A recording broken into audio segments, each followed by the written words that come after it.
बिहार का रुख करते हैं, जहां आज डॉक्टर नुसरत परवीन की ज्वाइनिंग डेट निकल गई। आज शाम 6 बजे डॉक्टर नुसरत परवीन को पटना में सरकारी नौकरी ज्वाइन करनी थी, लेकिन नुसरत ज्वाइनिंग के लिए पहुंची ही नहीं। इस बीच झारखंड के स्वास्थ्य मंत्री ने डॉक्टर नुसरत परवीन को झारखंड आकर नौकरी करने का ऑफर दिया। डॉक्टर नुसरत परवीन उस वक्त सुर्खियों में आई थी जब सीएम नीतीश कुमार ने उनके चेहरे से हिजाब खींचा था। इसी के बाद से यह सस्पेंस बना हुआ था कि डॉक्टर नुसरत ज्वाइन करेंगी या नहीं।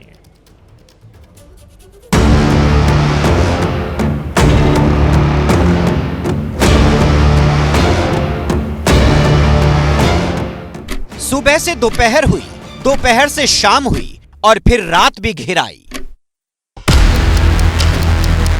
लेकिन हिजाब विवाद को लेकर सुर्खियों में आई नुसरत परवीन नौकरी ज्वाइन करने नहीं पहुंची।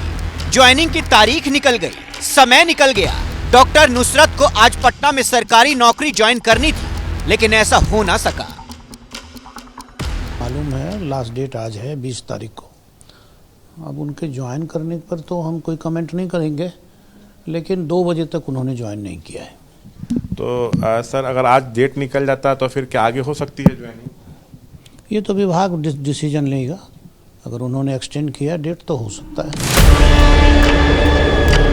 नियम कहता है कि डॉक्टर नुसरत को ज्वाइनिंग से पहले पटना के सिविल सर्जन ऑफिस में पहुंचना था, साइन करने थे।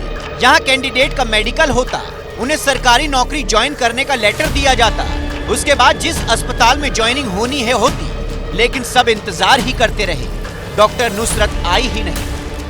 राजकीय तिब्बी कॉलेज एवं अस्पताल के प्रिंसिपल डॉक्टर महफूजुर रहमान ने ये दावा किया था कि नुसरत परवीन पटना में ही है। महिला डॉक्टर नुसरत परवीन आज पटना का जो प्राथमिक स्वास्थ्य केंद्र है पटना सदर सबलपुर, वहाँ ज्वाइन करेंगे, ऐसा प्रिंसिपल ने दावा किया था। लेकिन नुसरत परवीन जो है अब तक यहाँ पहुँची नहीं है। कैमरा पर्सन निरंजन आपको तस्वीरें दिखा रहे हैं। हम इस प्राथमिक स्वास्थ्य केंद्र के परिसर में जो हैं वो मौजूद हैं। पटना सदर के प्राथमिक स्वास्थ्य केंद्र संबलपुर की हेल्थ मैनेजर अर्चना कह रही हैं कि उनके पास ज्वाइनिंग लिस्ट आ चुकी है। लिस्ट में डॉक्टर नुसरत परवीन का भी नाम है, लेकिन यहाँ भी एक असमंजस ही दिखा। एक लिस्ट आया है जिसमें उनका नाम है। पहले वो डीएचएस में ज्वाइन करेंगे, जिला स्वास्थ्य समिति सिविल सर्जन ऑफिस में ज्वाइन करेंगे, उसके बाद मेरे यहाँ आने की संभावना है। लेकिन आज वो आएंगी कि नहीं ये कोई जानकारी, हमें कोई जानकारी है। हमें ये है कि हमारे यहाँ ज्वाइन करेंगे कि नहीं, अभी तक हमें कोई सूचना नहीं। बिहार के सीएम नीतीश कुमार के डॉक्टर नुसरत का हिजाब खींचने को लेकर विवाद इतना बढ़ा कि सड़क से लेकर संसद तक नीतीश के खिलाफ विरोध की आवाज उठी। अगर उसको शौक होता फोटो खिंचाने का तो वो पहले से भी पता थी किस तरीके से उन्होंने उसको खींचा। हम उसको कंडम करते हैं, हम इसकी मजबूत करते हैं।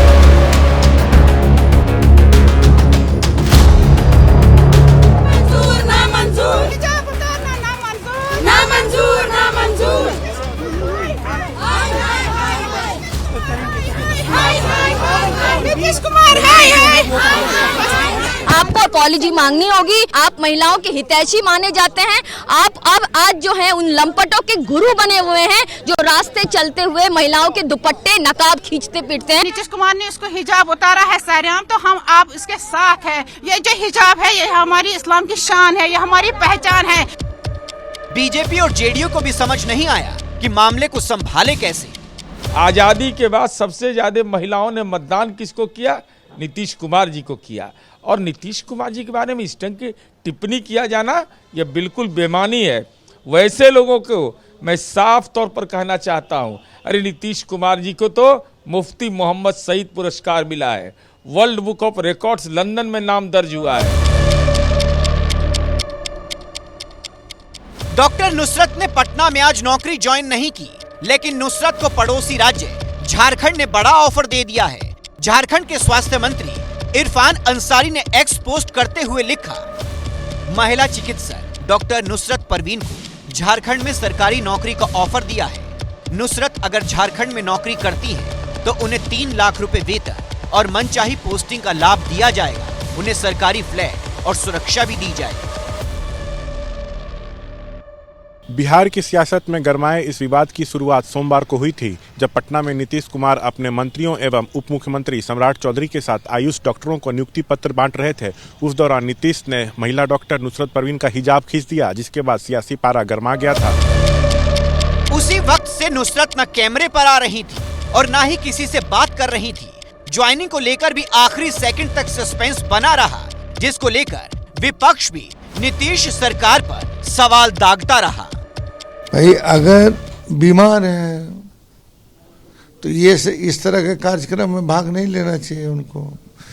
दूसरी बात ये है कि जो अब तक उनको खेद व्यक्त कर देना चाहिए था और अब तक उनको सफाई दे देनी चाहिए थी।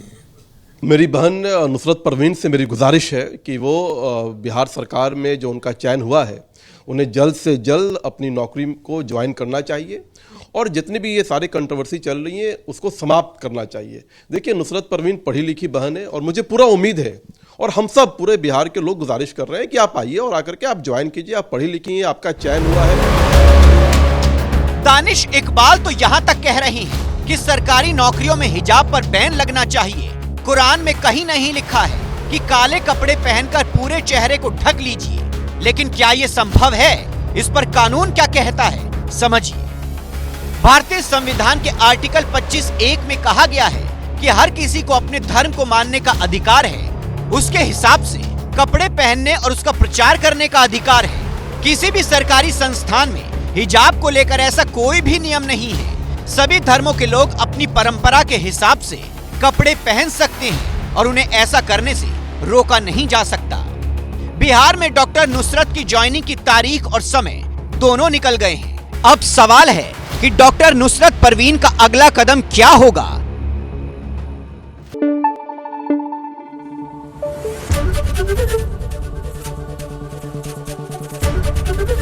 एबीपी न्यूज आपको रखे आगे।